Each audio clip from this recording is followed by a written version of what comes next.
Ketika rudal-rudal Iran menghantam Tel Aviv dan Haifa selama 12 hari berturut-turut, perhatian dunia tertuju ke Timur Tengah.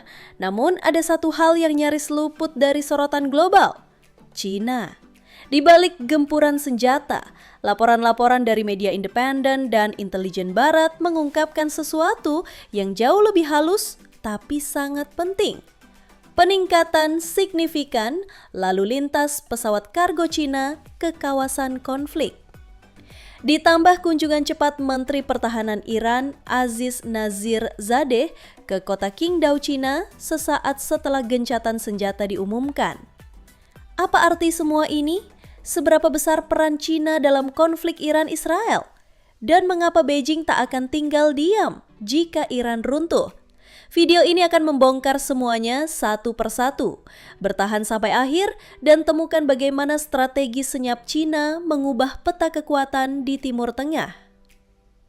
Cina memang tidak membangun pangkalan militer atau berteriak di forum internasional, tapi mereka hadir lewat diplomasi hening, suplai logistik, dan kekuatan ekonomi yang menancap dalam.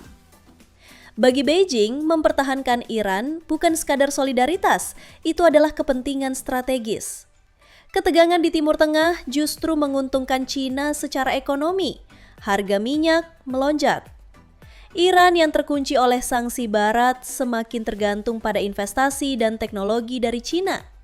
Jadi ketika langit Iran dan Israel dipenuhi ledakan rudal dan dentuman Iron Dome, Beijing sedang menghitung untung rugi dengan tenang di belakang layar.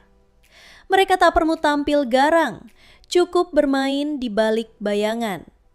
Dalam minggu-minggu awal konflik, 5 pesawat militer Cina dilaporkan mendarat di Iran secara diam-diam, tanpa transponder, tanpa jejak, sebelum akhirnya menghilang dari radar sipil. Mereka membawa sesuatu yang lebih dari sekadar logistik, sistem navigasi rudal, suku cadang drone, hingga amunisi kaliber tinggi. Semua dilakukan dalam pola yang rapi, tanpa suara.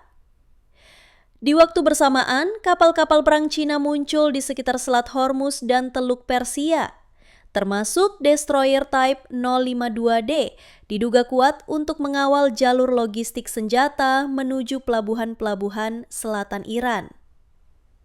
Meskipun Beijing tak pernah mengonfirmasi keterlibatan ini, sinyal militernya jelas dan terukur. Cina tahu, jika Iran jatuh, keseimbangan kawasan akan berpihak penuh ke barat. Dan bagi Beijing, itu berarti kehancuran proyek ambisius mereka, Belt and Road Initiative. Iran adalah simpul penting dalam proyek ini. Letaknya yang strategis menjembatani Asia Tengah, Timur Tengah, dan Eropa.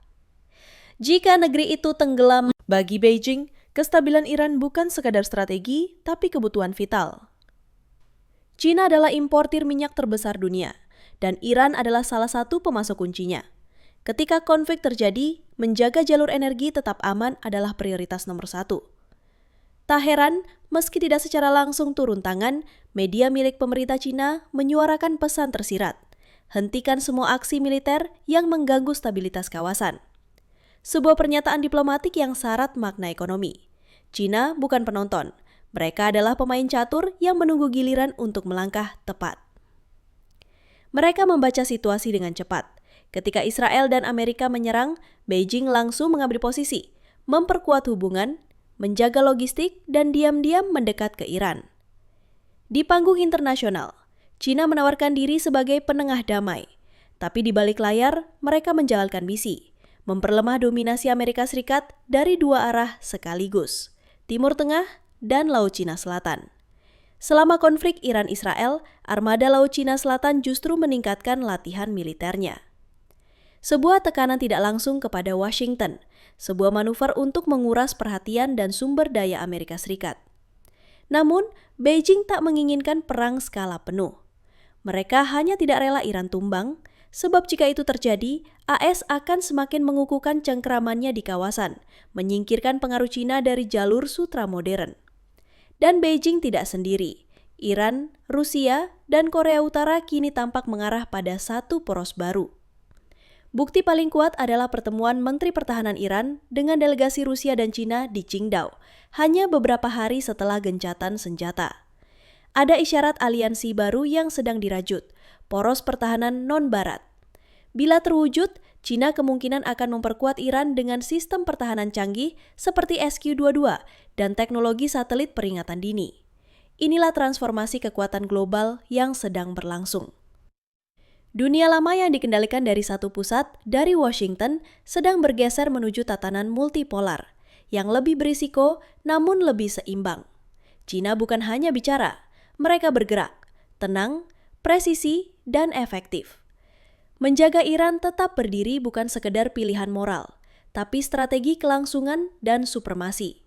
Satu rudal bisa menghancurkan kota, tapi satu keputusan diam-diam di Beijing bisa menggoyang tatanan dunia.